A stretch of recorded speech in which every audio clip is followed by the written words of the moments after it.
HAD Channel Indonesia.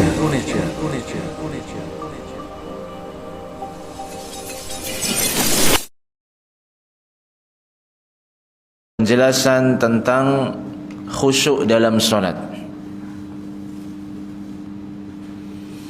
Karena memang pembahasan tentang khusyuk dalam sholat ini adalah pembahasan yang cukup penting, maka harus dipahami dengan baik agar kita tatkala melaksanakan sholat bisa dengan khusyuk.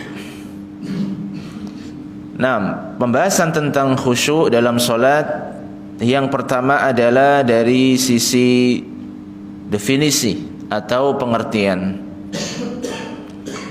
Apakah yang dimaksud dengan khusyuk? Secara bahasa, al-khusyuk fil lugha as-sukun wal inkhifad wal hudu. Secara bahasa, khusyuk itu artinya adalah tenang. Ya, as-sukun wal inkhifad wal hudu. Ketenangan. Adapun secara istilah, al-khusyuk fi shalah hudhurul qalbi baina yadayillah, yaitu hadirnya hati tatkala berada di hadapan Allah Subhanahu wa ta'ala. Wa sukunul jawarih, dan juga tenangnya anggota badan. Jadi hatinya tenang, hatinya hadir, ya, dan juga anggota-anggota badan itu juga dalam keadaan tenang. Wastihdharu ma yaquluhu al-musalli aw yaf'aluhu min awwali salatihi ila akhiriha. Dan orang yang salat itu benar-benar memahami apa yang dia ucapkan dan apa yang dia kerjakan dari awal salat sampai akhir salat. Iya, dia perhatikan, dia pahami apa yang dia ucapkan dan apa yang dia kerjakan dari awal salat hingga akhir salat. Mustahziran 'azamatallahi ta'ala wa qurbahu min 'abdihi wa annahu baina yadayhi yunajihi. Dengan merasa bahwasannya Allah itu dekat dengan hambanya, dan juga dengan memperhatikan akan keagungan Allah. Jadi ketika sholat itu kita benar-benar menghadirkan bahwasanya Allah itu maha agung. Allah itu dekat dengan hambanya. Wa annahu baina yadayhi, dan kita merasa bahwasanya Allah itu berada di depan kita. Ya, kita bermunajat kepada Allah. Maka ini maksud dari al-khusyuk fi shalah, kekhusyukan dalam salat. Ya, jadi tidak hanya sekedar gerakan-gerakan, ucapan-ucapan, ya, dengan lisan kita, tapi harus menghadirkan hati kita dan juga anggota-anggota badan kita, ya, tenang, dan kita pun menghadirkan akan keagungan Allah dan merasa Allah itu dekat, berada di depan kita, yang mana kita bermunajat kepadanya. Ya, ini adalah khusyuk dalam salat. Wal hamil 'alal khusyuk, dan yang mendorong seseorang itu khusyuk adalah al khauf minallah wa muraqabatuhu, rasa takut kita kepada Allah, dan kita merasa diawasi oleh Allah.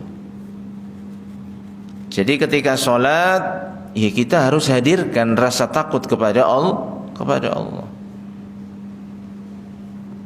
Jangan sampai ya kita lakukan sholat itu hanya sekedar rutinitas atau untuk menggugurkan kewajiban kita. Tapi kita ya dasari dengan rasa takut kepada Allah dan merasa diawasi oleh Allah. Kalau kita merasa diawasi oleh Allah itu, kita akan sholat dengan sebaik dan sebagus mungkin. Tidak asal-asalan. Ya. Wasyu'ur biqurbihi min 'abdih. Dan juga yang menjadikan seorang itu khusyuk dalam sholat adalah dia merasakan kedekatan dengan Allah subhanahu wa ta'ala. Allah itu dekat dengan kita tatkala kita melaksanakan salat. Wa kullama imtala'a al-qalbu bima'rifati ta'ala wa mahabbatihi wa khasyatihi wa ikhlasid din lahu wa khawfihi wa rajaihi kullama qawiya khusyu'uhu. Maka ini perkara hati. Ketika hati itu penuh dengan ma'rifat, pengetahuan kepada Allah, ya, jadi hati itu tidak kosong dari mengenal Allah.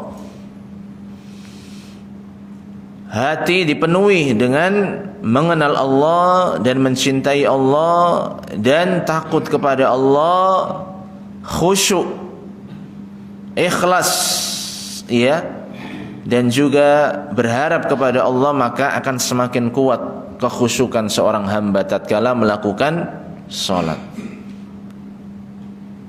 Maka ini sebagai koreksi bagi kita semua, introspeksi bagi kita semua. Ya, hati kita itu isinya ma'rifatullah, mengenal Allah, cinta kepada Allah, ikhlas, ya, takut dan berharap kepada Allah ataukah tidak. Nah, ini hati kita ini harus kita selalu muhasabah, introspeksi. Ya, karena kalau dipenuhi dengan hal-hal tersebut maka akan semakin khusyuk. Ya, akan semakin khusyuk. Wal khusyu' yahsul fil qalbi. Thumma yatba'uhu khusyu'ul jawarih wal a'dha' min as-sam'i wal basari wal ra'si wasairil a'dha' hatta al-kalam. Jadi khusyuk itu ya berada pada hati. Jadi pangkal dari kekhusyukan itu adalah pada hati. Kalau tadi disebutkan hati harus dipenuhi dengan ma'rifatullah, mengenal Allah, yang menjadikan dia akan mengagungkan Allah. Khusyuk berada pada hati atau letaknya pada hati. Kemudian ketika hati itu khusyuk, maka akan diikuti khusyuknya anggota badan. Jadi kalau hatinya itu khusyuk, maka anggota badan akan ikut untuk khusyuk. Ya, baik pendengarannya, maka dia akan mendengarkan ketika menjadi makmum, mendengarkan apa yang dibaca oleh imam. Wal basar, demikian pula penglihatannya itu pun akan khusyuk juga. Wal ra's, kepalanya, wasairil a'dha, dan semua anggota badan itu akan khusyuk apabila hatinya khusyuk. Hatal kalam, sampai-sampai ya ucapan itu pun akan khusyuk. Walidha kana Rasulullah sallallahu alaihi wasallam yaqulu fi ruku'ihi, oleh karenanya dahulu Rasulullah sallallahu alaihi wasallam ya dalam rukuknya beliau membaca Allahumma laka raka'tu, ya Allah kepadamu aku ruku', wa bika amantu, dan kepadamu aku beriman, wa laka aslamtu, dan kepadamu aku tunduk. Khashi'a laka aw khasha'a laka sam'i wa basari wa mukhi wa 'azmi wa 'asabi wa mastaqalla bihi qadami. Maka khusyuk kepadamu, tunduk kepadamu pendengaranku, penglihatanku, otakku, tulangku, uratku, dan juga kakiku. Jadi semuanya itu apa? Semuanya ikut khusyuk. Ya, ketika hati itu khusyuk, maka anggota-anggota badan yang lainnya ikut khusyuk. Makanya hati ini ya sangat-sangat penting untuk diperhatikan. Ya, sangat-sangat penting untuk diperhatikan. Fa idza khashi'a al-qalbu khashi'atil jawarih. Ketika hati itu khusyuk, maka anggota badan yang lainnya akan khusyuk. Wa dhahara 'alaiha as-sukun wa tuma'nina wal waqar wat tawadhu'. Sehingga nampak dalam anggota-anggota badannya itu ya ketenangan, tuma'nina, dan ketawadhuan itu nampak. Kalau hati khusyuk, anggota-anggota badan yang lain ikut khusyuk, dan tandanya adalah ketenangan yang ada pada anggota badannya. Ya. Wa idza fasada khusyu'ul qalbi bil ghafla wal wasawis fasadat 'ubudiyatul a'dha wa dhahaba khusyu'uha. Namun apabila hati itu hilang kekhusyukan, hati itu tidak ada kekhusyukan di dalamnya dikarenakan kelalaian. Jadi lalai. Iya, lalai sehingga tidak memperhatikan kekhusyukan hatinya. Dia lalai, dan juga dikarenakan was-was.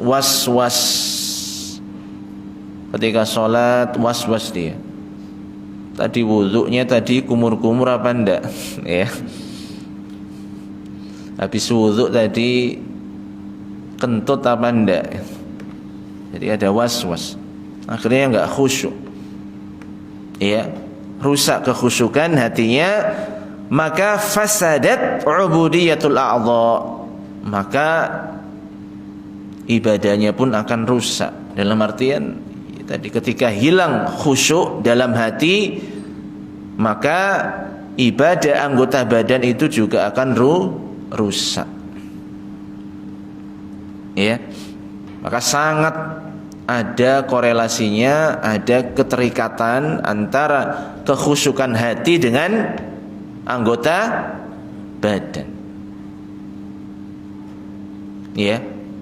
Makanya perkara hati itu sangat-sangat penting. Dan kalau hati baik, maka semua anggota badan akan baik. Nah, kemudian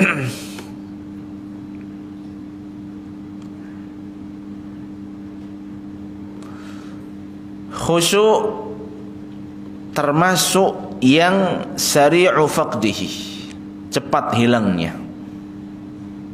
La siyama fi hadzal zaman, terutama di zaman ini.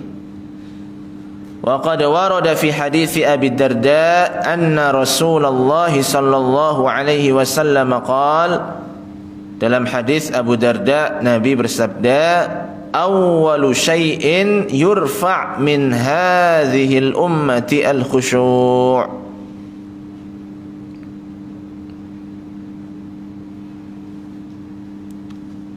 Sesuatu yang pertama kali akan diangkat dari umat ini adalah al-khusyu'. Diangkat berarti apa? Hilang.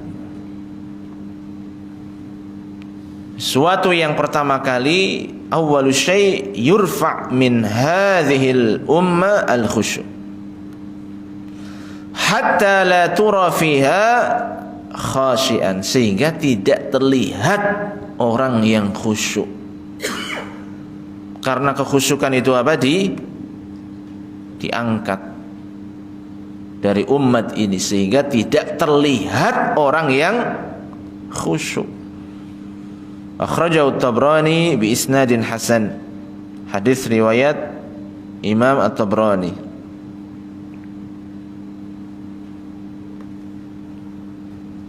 Yang mana bisa dilihat juga dalam kitab Syekh Albani Sahih At-Targhib wa Tarhib.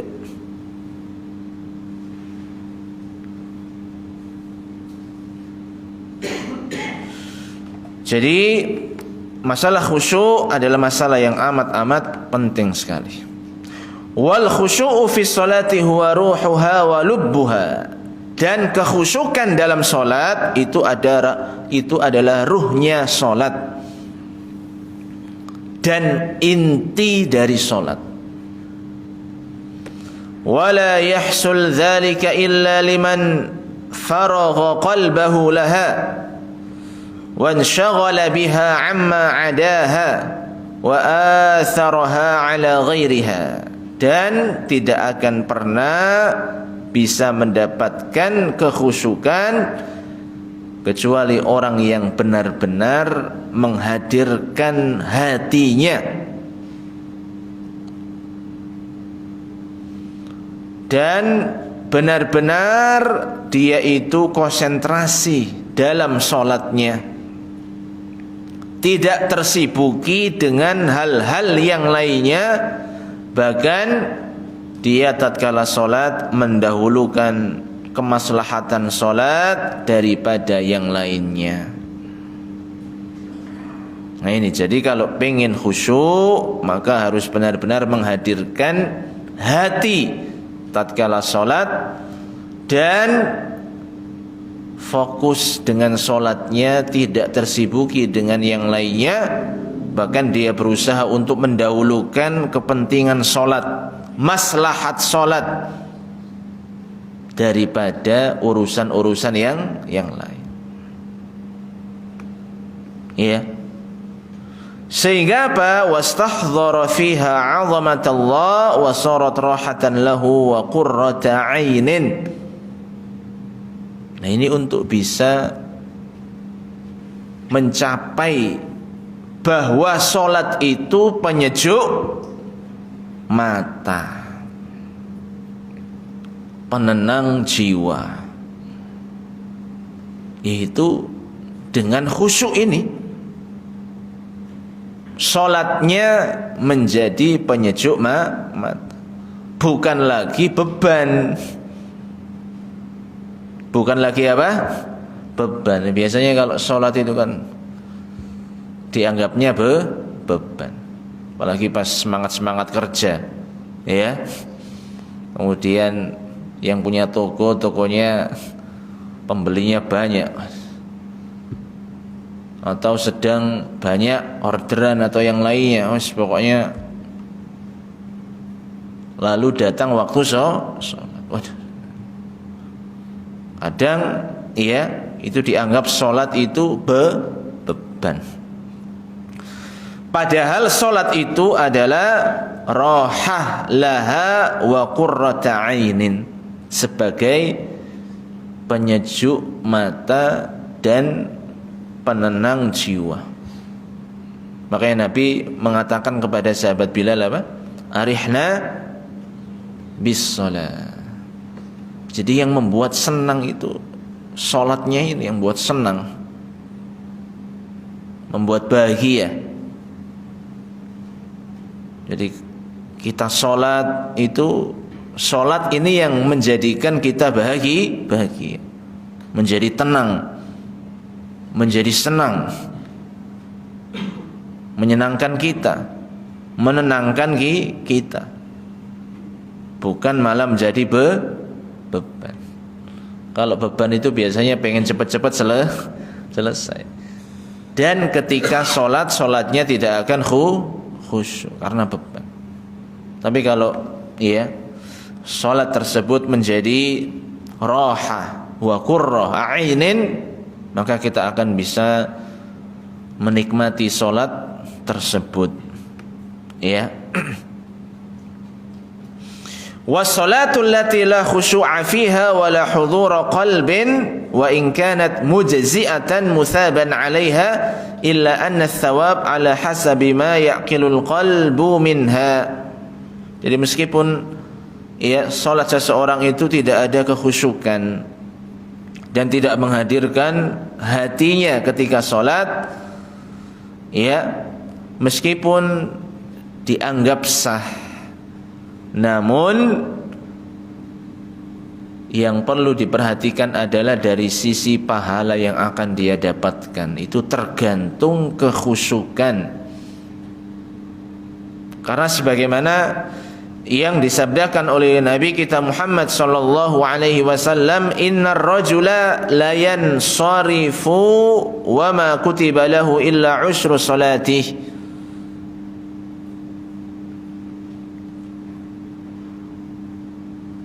Tusu'uha wa thumunuha sub'uha sudusuha khumusuha rub'uha thuluthuha nisfuha. Sesungguhnya seseorang tidaklah selesai dari sholatnya,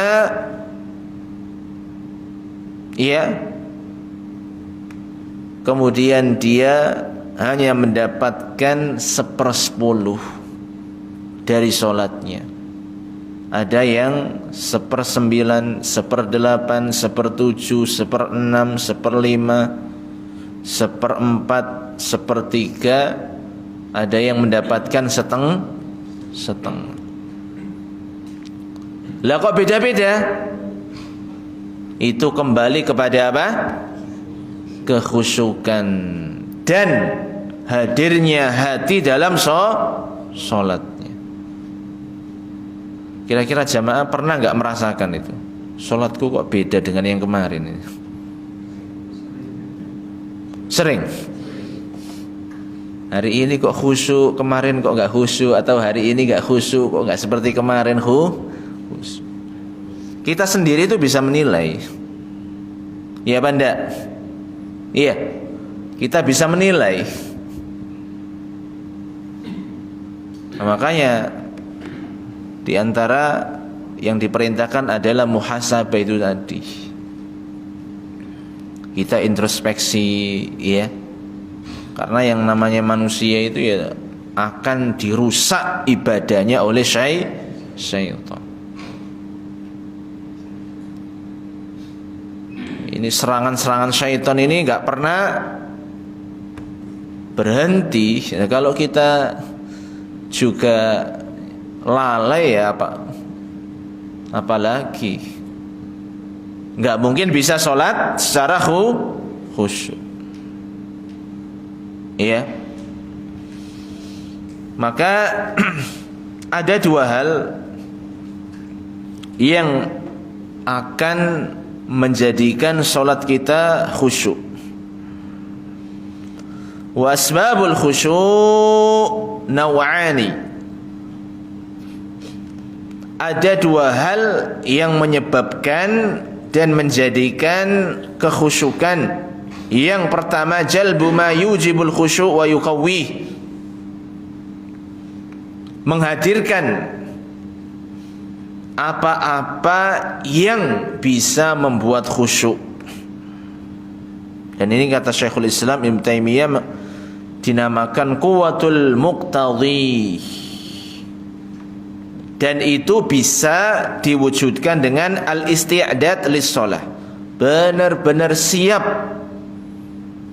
dan menyiapkan diri untuk salat, wat tafarrugh laha, dan konsentrasi, fokus, wat tuma'nina, dan benar-benar tuma'nina, wa tartilil qira'ah wa tanwi'iha wa tadabburiha. Ketika membaca Al-Qur'an itu tartil. Ya, kalau kita salat sendiri, bacaan Al-Qur'an kita tartil itu di antara cara agar bisa khusyuk. Kalau bacaannya cepat, nah itu alamat. Ya, kalau kita baca sendiri itu loh, kalau cepat itu khusyuk apa enggak? Alamat enggak khusyuk. Apalagi mentadaburinya. Padahal mentadaburi ayat-ayat Al-Quran itu diantara sarana agar kita khusyuk. Kalau kita memahami surat Al-Fatihah yang dibaca oleh imam, itu luar biasa itu. Menjadikan sholat kita khusyuk. Baru Al-Fatihah ya, itu paling tidak lah ya, meskipun nggak bisa bahasa Arab atau bahasa Arabnya baru kemampuannya sedikit ya, paling enggak Al-Fatihah itu paham maksudnya, paham tafsir ringkasnya, sehingga tatkala sholat mendengar surat Al-Fatihah dibaca oleh imam itu langsung nyantol gitu loh. Alhamdulillahi Rabbil Alamin. Itu maksudnya apa, itu apa? Langsung connect. Tafsir ringkasnya, minimal tafsir ringkasnya lah. Sehingga tiap ayat dari surat Al-Baqarah, surat Al-Fatihah itu apa? Itu paham. Maliki Yaumiddin itu sudah kita ketakutan itu kalau Maliki Yaumiddin itu. Raja di hari pembalasan. Jadi semuanya akan dibalas oleh Allah. Bagaimana enggak khusyuk itu loh. Semua perbuatan kita akan dibalas oleh Allah. Maka yang jelek kita akan tinggalkan, ya. Yang baik kita pertahankan, istiqomah, bahkan kita perbaiki terus. Karena akan dibalas oleh Allah. Belum lagi ayat-ayat yang lainnya. Iyyaka na'budu wa iyyaka nasta'in. Yaitu inti dari surat Al-Fatihah, menunjukkan tauhid. Hanya kepadamu lah kami menyembah, beribadah, dan hanya kepadamu lah kami meminta pertolongan. Itu inti dari surat Al-Fatihah, dan surat Al-Fatihah itu ummul kitab, induknya Al-Quran. Nah, kira-kira sudah dipelajari itu tafsir Al-Fatihahnya itu? Sudah ya? Tinggal di murojaah terus gitu loh ya. Biasanya sudah itu, setelah itu lupa. Ya. Wa tanwi'il adhkar wal ad'iyati wa tadabburiha wa la siyama fi halati sujud. Demikian pula doa-doa, zikir-zikir dalam salat, ya, itu juga ditadaburi, dipahami, dihayati. Tidak hanya bacaan Al-Quranul Karim, akan tetapi bacaan-bacaan doa dan zikir dalam sholat itu dipahami, dihayati, maknanya, kandungannya itu luar biasa. Iya, sangat beda sekali kalau kita itu cuma mengucapkannya dengan lisan saja. Iya tak? Sekedar apa lisannya apa? Lisannya bergerak gitu loh. Tapi tidak dipahami apa yang dibaca pada saat ruku, pada saat i'tidal, pada saat sujud, pada saat duduk di antara dua sujud, pada saat tasyahud, wala siyama fi halati sujud. Apalagi pada saat sujud. Iya, itu bacaannya di kita hayati, kita pahami, itu luar biasa. Apalagi kan dianjurkan untuk apa? berdoa pada saat sujud itu, dan kita paham doa yang kita panjatkan itu luar biasa, ya, bisa merasakan kekhusyukan dalam sholat. Atsani, yang kedua, yang menjadikan sholat itu khusyuk adalah izalatus syawaghil wa daf'il mawani' allati tasrifu 'anil khusyuk, menghilangkan segala macam hal-hal yang menyibukkan seseorang dalam sholatnya, dan menolak apa-apa yang bisa membuat seseorang tidak khusyuk dalam sholatnya. Wa hadza huwa alladhi yusammihi Syekhul Islam Ibnu Taimiyah dha'fus syaghil, lemahnya sesuatu yang bisa menyibukkan orang yang sholat, ya. Wa huwa alladhi ja'at fihi ahaditsul bab, dan ini yang nanti akan kita kaji, akan kita pelajari dalam kitab Bulughul Maram ini.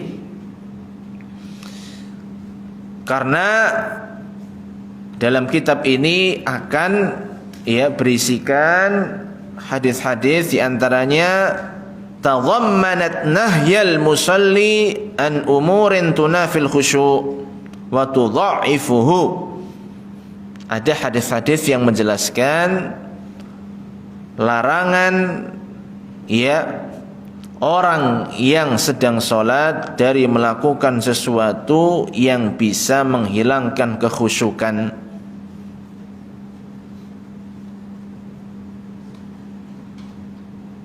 Kayak kemarin yang sudah kita ambil contoh, orang yang sedang lapar lalu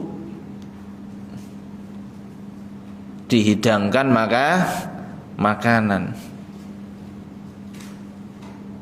Sholat dulu apa makan dulu?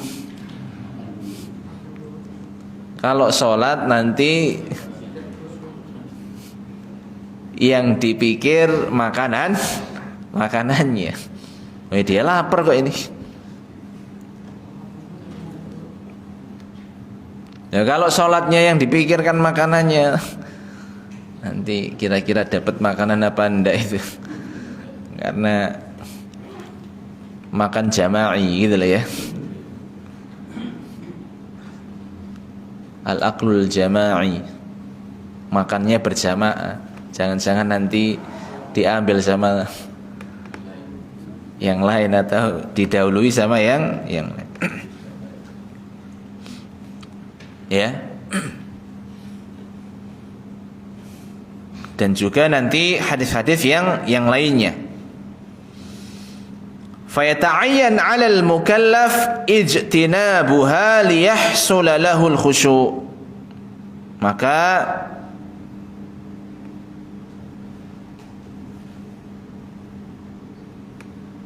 seseorang harus menjauhinya agar dia bisa mendapatkan kekhusyukan.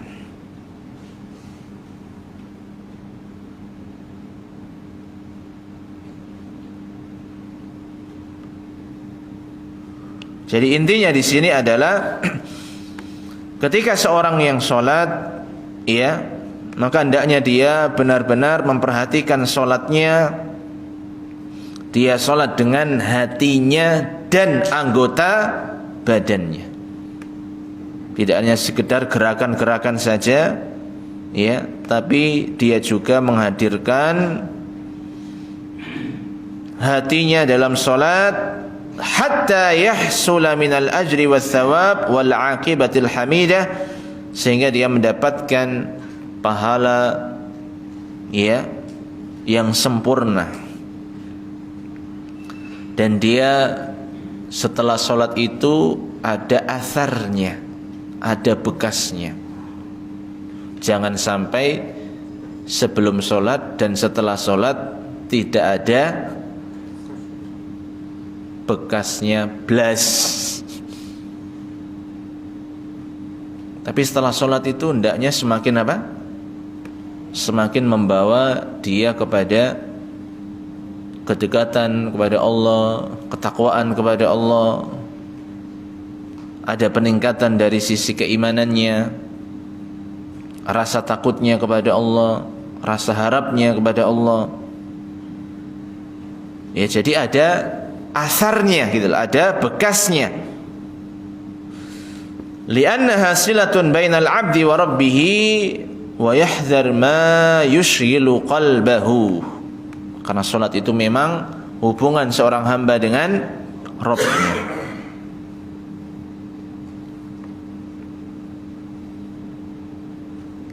Nah, kita bahas satu hadis, ya, masih cukup waktunya ya, yaitu hadis Abu Hurairah. Beliau berkata, naha Rasulullah sallallahu alaihi wasallam an yusalli ar-rajulu mukhtasira. Rasulullah sallallahu alaihi wasallam melarang seseorang tatkala salat dalam keadaan mukhtasira. Muttafaqun alaihi wa lafdhu li Muslim. Hadis riwayat Imam Bukhari dan Imam Muslim dan lafadznya Imam Muslim. Mukhtasirun maksudnya adalah wa ma'nahu an yaj'ala yadahu ala khasiratihi, yaitu menjadikan tangannya pada pinggangnya, meletakkan tangannya pada pinggangnya. Itu mukhtasira. Wa fil Bukhari, dan dalam Sahih Bukhari, an Aisyah radhiyallahu anha, dari Aisyah semoga Allah meridhai beliau, anna dzalika fi'lul yahud, bahwasanya hal itu merupakan perbuatan orang-orang Yahudi.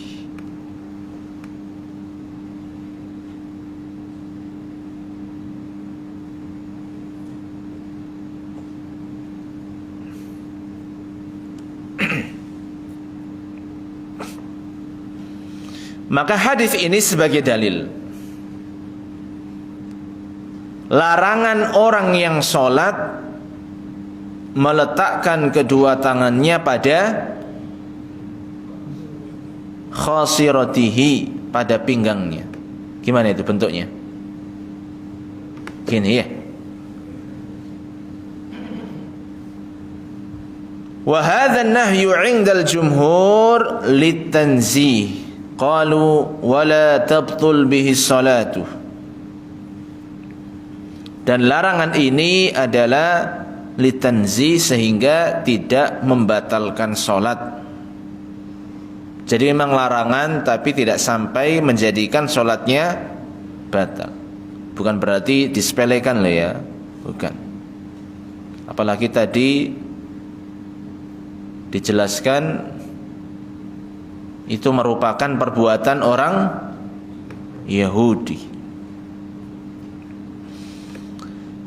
Demikian pula faedah yang lainnya, al-hadis dalilun ala anna al-hikmah minan nahyi anil ikhtisar hiya al-ibti'ad an musyabahati al-yahud. Jadi hikmah dari larangan ini adalah tidak menyerupai orang-orang Yahudi, karena kita pun dilarang untuk menyerupai mereka ahlul kitab. Fa innahum yad'una aydiyahum ala khawasirihim fis shalah, karena mereka meletakkan kedua tangannya pada pinggang mereka pada saat salat.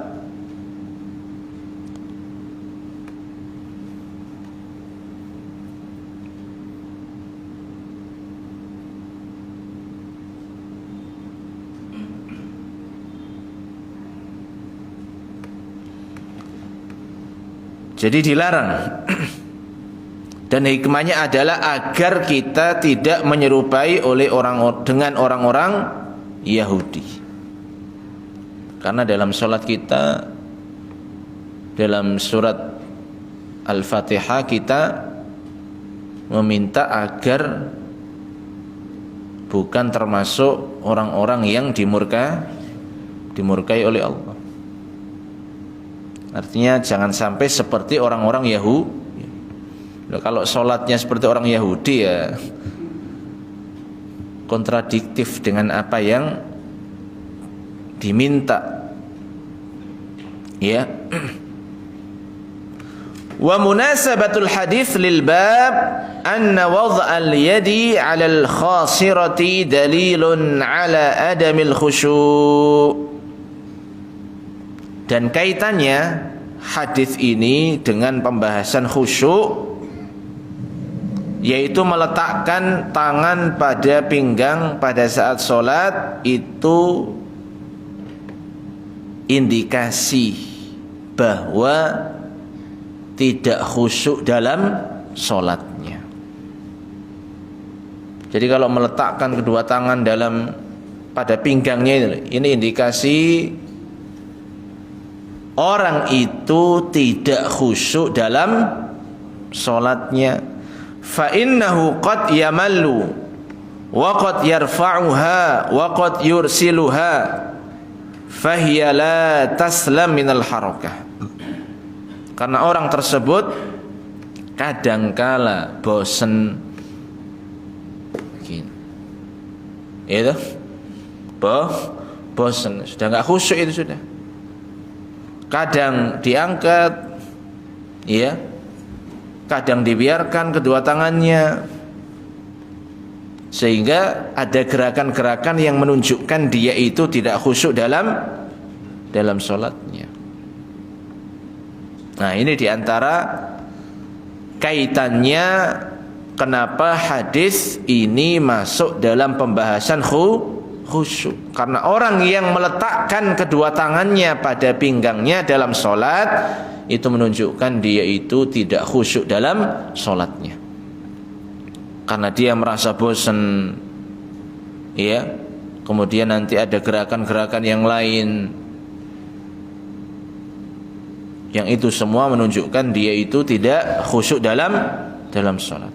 Wa qad dallati sunnatu ala anna al-musalliya yad'u yadahu al-yumna 'ala al-yusra fawqa as-sarra aw 'alayha aw tahtaha. Padahal kalau kita merujuk kepada sunnah Nabi, orang yang sholat itu meletakkan kedua tangannya pada dadanya, bukan diletakkan pada pinggangnya.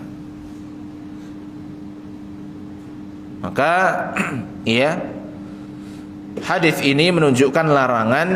Yang pertama itu perbuatan orang-orang Yahudi, dan harus kita jauhi. Jangan sampai kita menyerupai mereka. Dan meletakkan tangan pada dua pinggang itu diantara indikator yang menunjukkan orang yang sholat tersebut dengan keadaan seperti itu, dia tidak khusyuk dalam sholatnya. Ya, dia tidak khusyuk dalam sholatnya. Nah, mungkin ini yang bisa kita kaji pada kesempatan pagi hari ini, ya. Dan untuk hadis tentang atau hadis yang berikutnya, ya, bagaimana orang yang sudah dihidangkan makanan itu loh, ya, sholat atau makan, itu insyaallah akan kita bahas pada pertemuan yang akan datang, dan juga hadis-hadis yang lainnya. Ya. Jadi demikian, mudah-mudahan apa yang kita kaji pada kesempatan pagi hari ini bisa menambah ilmu kita, dan mudah-mudahan kita bisa amalkan dan kita ajarkan kepada yang lainnya. Ya, demikian aqulu qouli hadza, wassalamualaikum warahmatullahi wabarakatuh. HAD Channel Indonesia.